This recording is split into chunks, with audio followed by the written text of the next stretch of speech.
right, ladies and gentlemen, that is Jodeci fiending. So I understand they're gonna do a BET movie too. That's not gonna be a nearly. It's not gonna. Well, New Edition with 3 days. Yeah. Jodeci gonna be like 30 minutes. Yeah, 15 really. Yeah, because New Edition had a bigger story. They had all these members that were coming in. All of them had tremendously successful careers, solo careers, and they got back together. They formed Voltron and did it again. Jodeci was very hot and drunk and hot. Yeah, that's just one story. And then Casey and JoJo did something for a second. Yeah, but then they was drunk. And it ends up at Bevmo.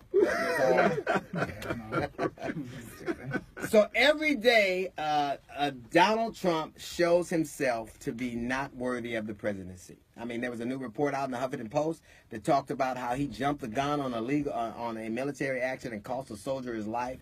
That he didn't, that this was something he jumped the gun on.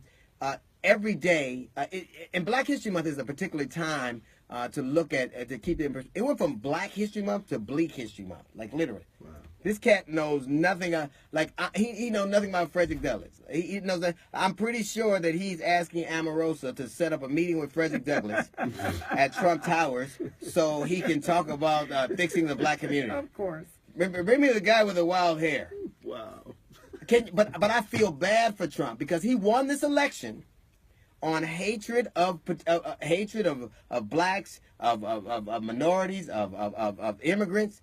Literally, his base is one of his major aides, his spokesperson is leader of the alt-right. He put him on the alt-right. He put him on the national security center.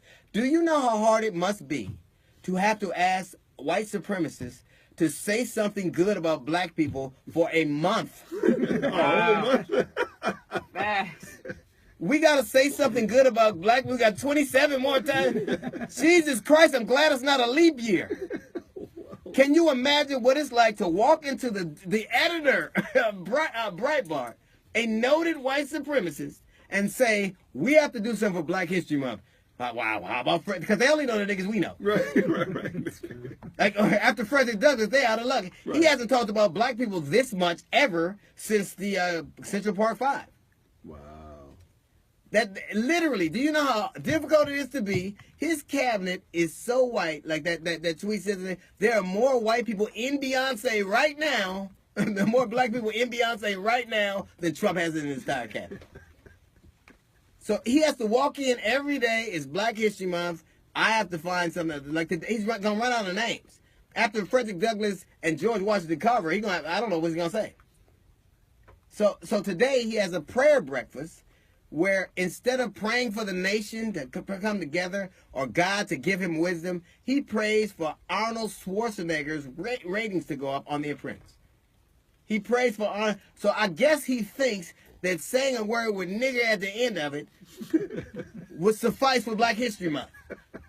That's a little note from the GED section. We got the Jazz Report coming up in about 15 minutes. It's the D.L. Hughley Show.